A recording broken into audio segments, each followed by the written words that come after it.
Okay, this week my review is a 1-star review from Amazon.com, Okay. written by Sharon K. for the book The Giving Tree. Okay. Another book. Yes. Okay, great. And the subject is I was horrified. Okay. This book went into the trash. I couldn't make myself put it in the Goodwill box because I did not want to promote this ugly message of greed with no end. This nasty kid who grows up into a nasty adult who successfully kills the thing, who is willing to give and give and give for his self-interest. Classic American story of our relationship with the natural world. Of course, it calls into question a tree that apparently has no self-respect and never says, quote, no, enough. But that's not how this story is told. I guess in the right hands, it could impart some powerful lessons, but I am not convinced that people take the time to seriously contemplate these kinds of ideas anymore. On the surface, it is just an ugly story about unfettered greed, a me mentality, no regard for anything but self, a stupidity that destroys, and a self-destructive tree with no sense of self-preservation. The whole thing was bad karma from beginning to end. I met the recycle bin within 10 minutes of getting here. And shame on you, Silverstein, for writing such a garbage story. Giving? Yeah, right. This book should go out of print, and some of the decent stuff that was written for kids should go back in. Just totally disgusted over here.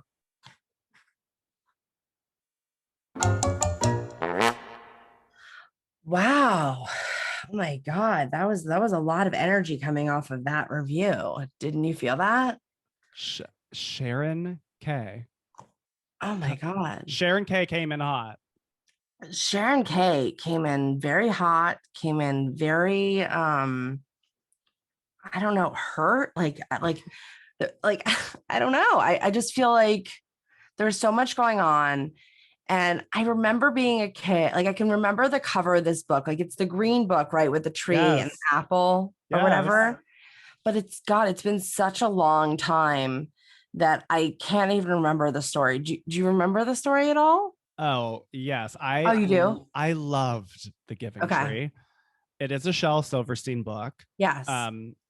Basically, it's like this little baby is by the tree, and then like the tree gives him shade, like so that he doesn't get sunburnt, and then like he loves the tree. I think he like brings his date to the tree, and then like he carves his initials into the tree, and then as he gets older he like cuts the tree so that he can build a boat, and then he like is an old person, and then I don't know, he makes a coffin out of, I don't know what happens at the end, but the whole thing is that the tree is like the tree anything keeps for giving. you. It's a giving tree. It's in the title.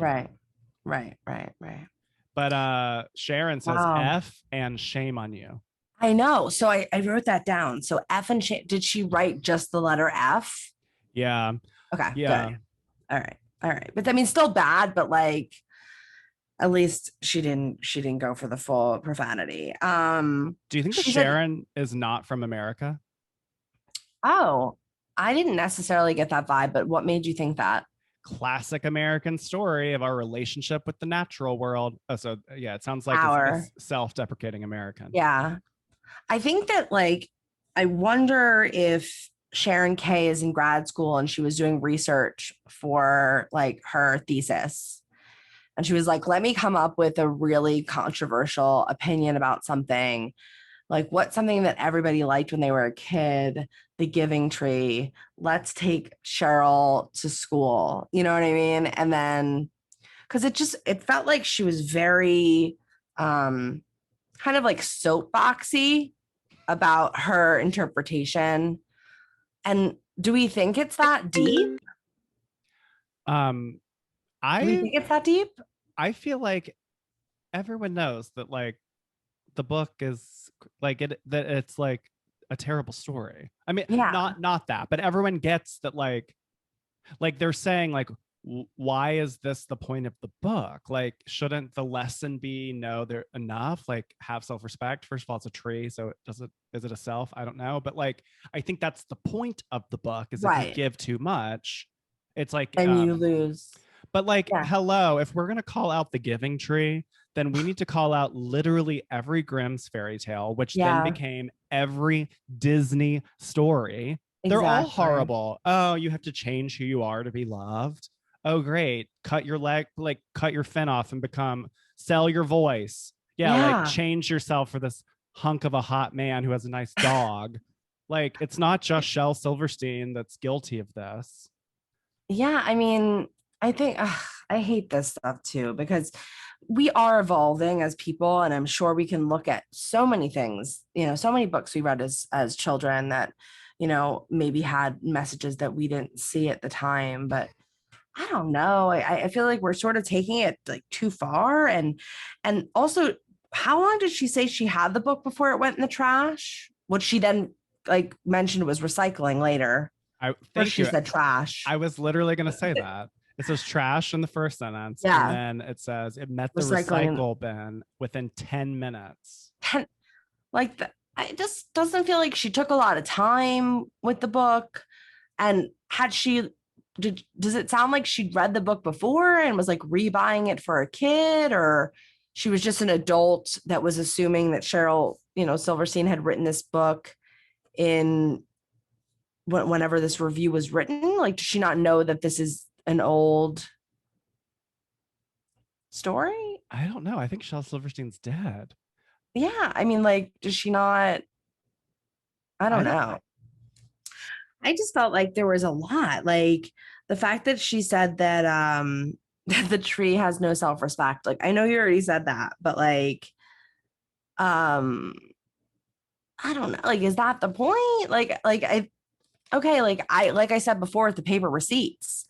I am all about saving the trees. We need the trees. They give us, Oh, oxygen to breathe. full circle. Yeah, like I have a plea. I like love the retreat trees. I respect the trees. I'm grateful to the trees, and I would like us to cut less of them down for selfish purposes.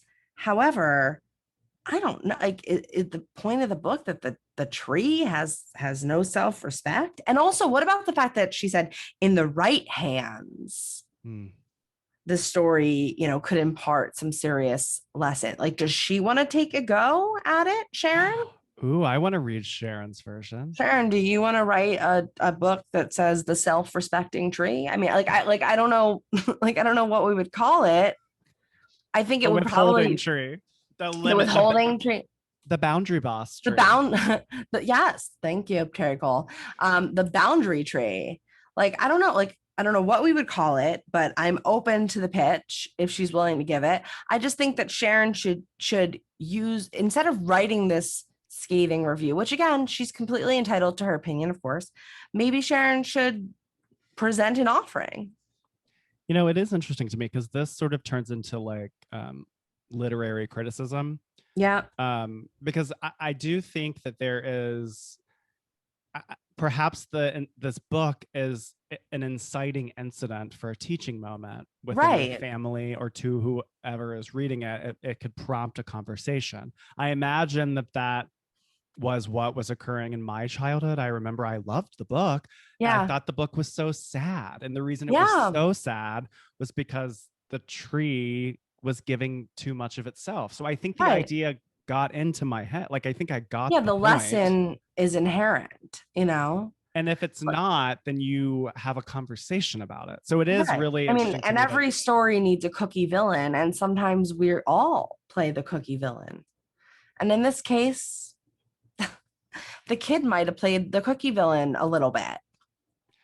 what about that book, I Will Love You Forever, My Mommy and Me? What do you know that book? That kid's book is, because I remember that's really sad. Do you know what I'm talking about? I can't remember. It's like uh, I think it's different, but it's full circle. Like the mom takes care of the little boy, and the And boy also, gets like, older.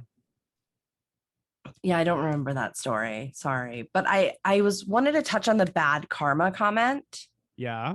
So the book is bad karma, like owning the book is bad karma, writing the book is bad karma, reading it is bad karma. Like, what aspect of the exchange with the book is bad karma? Is it a threat to somebody reading it? Like, oh, I shouldn't buy it because I'm going to get bad karma?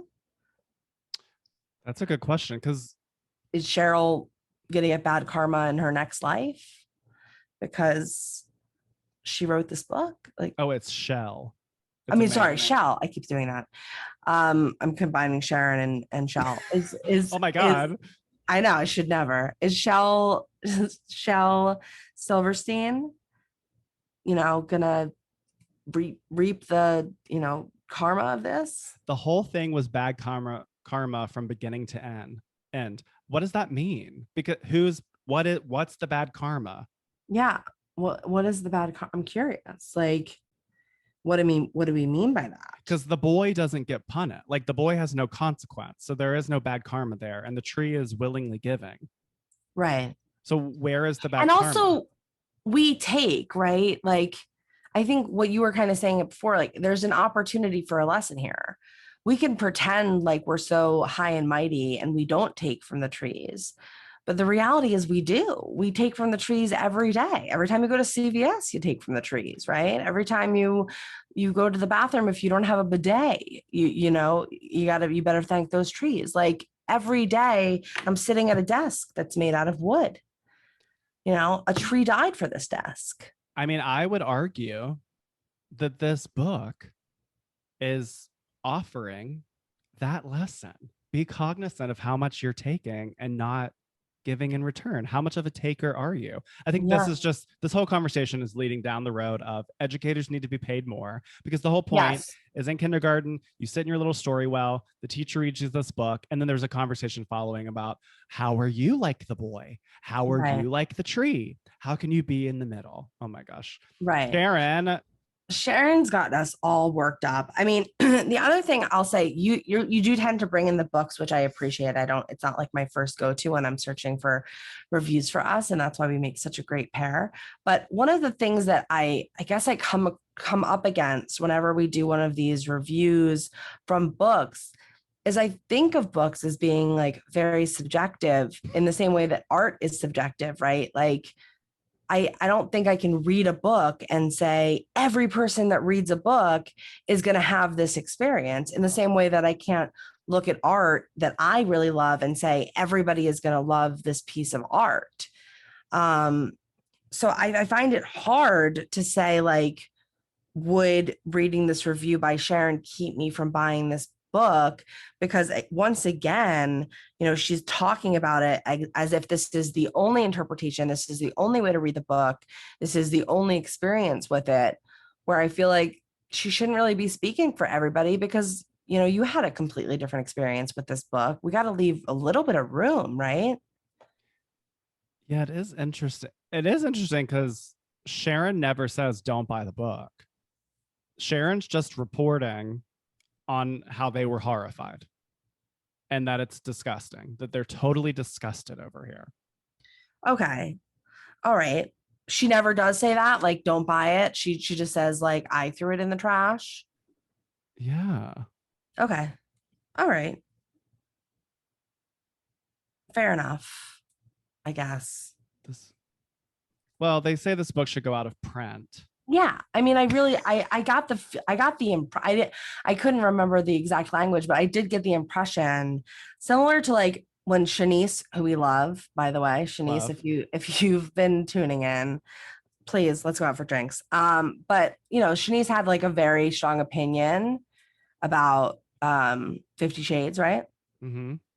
And that was like one of my dings against Shanice, was that she was so impassioned by her own viewpoint that she wanted to obliterate the existence of this, literary book. And I'm getting a similar feeling from Sharon. Like, it's like, nobody should read this. Like, this book is canceled, Get it off the shelves, get it out of the library, fill all the recycling bins, And it says that too, like this book should go out of print and some of the decent stuff that was written for kids should go back in. Right. So I wonder what. I almost want to know what Sharon would think is decent. I almost wish she would have been like, these are my favorite books when I was a kid, and here's why. And here's why this book, didn't deliver on that same level. Cause I don't know. I don't feel like I know from this what Sharon's taste is. Like, I know that she hates this, but I don't know what she likes. Yeah. And 82 people found this helpful. Okay.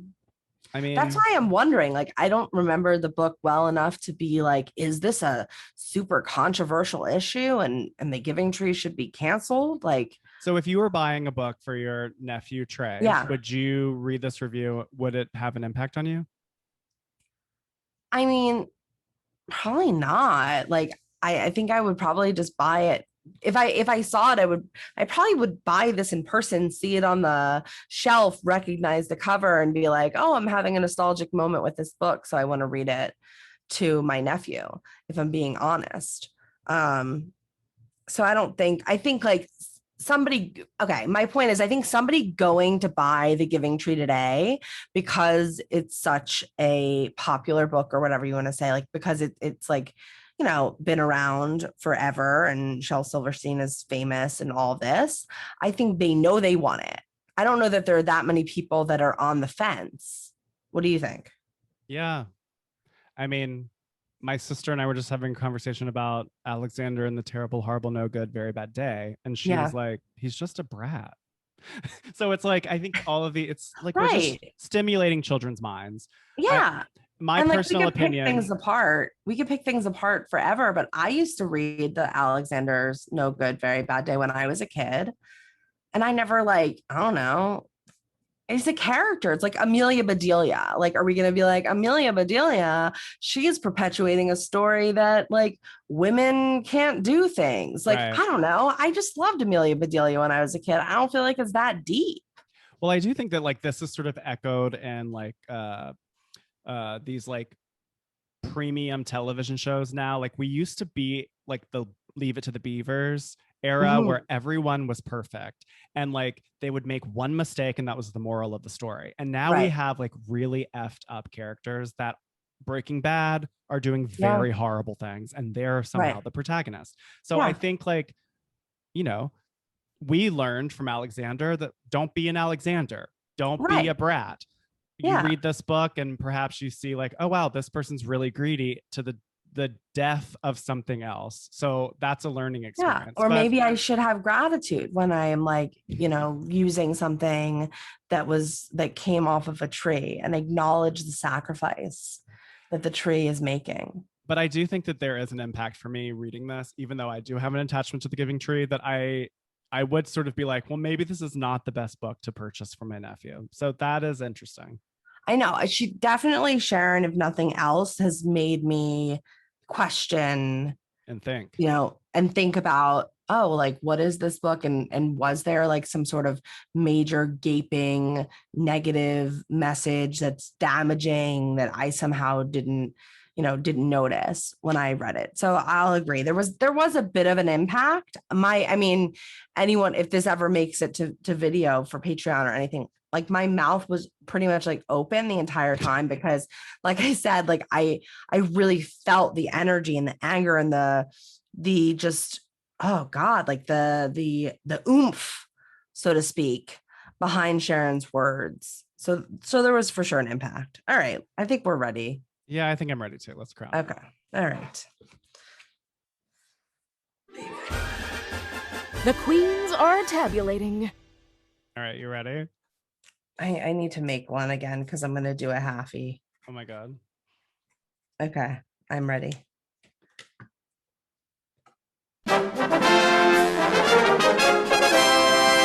Total score.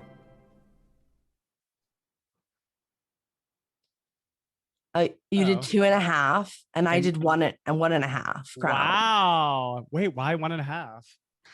I did 1.5 because I just, I don't know, like I didn't agree with the way she came at it, how like intense she was, the fact that I didn't even know if she read the book. She took no time with the book. She threw it in the trash immediately. She had a very rash judgment of this and then got it, threw it in the trash, then took it out of the trash and put it in the recycling bin and then got online and wrote this review. And I don't know.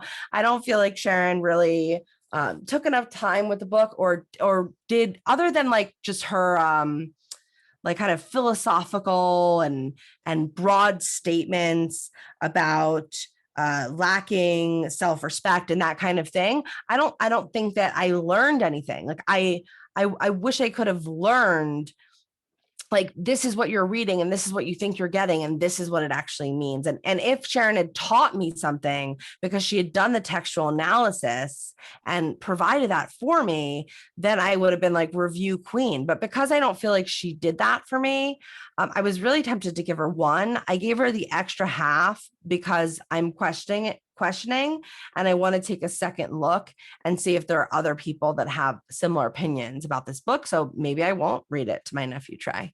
How about you? Why 2.5? I just said 2.5 because I found it to be entertaining. Like, I thought it was funny. The point of view was so intense that I thought this is entertaining me. And it does sort of have an impact because it does make me think, like, maybe I shouldn't purchase this. Like, could it have a damaging impact? Or do I really have to be responsible for the teaching lesson because it isn't in print? Or it's more interpretable or more suggested rather than declared. And the spelling was totally fine and sufficient. And so for that reason, I gave 2.5 because I don't agree, but I feel like it's a great point of view. I feel like in terms of our relationship, like you're more the Paula and I fall somewhere between like a Randy and a Simon, you know? It's a no for you, dog. That's a no for me, dog. That's a no.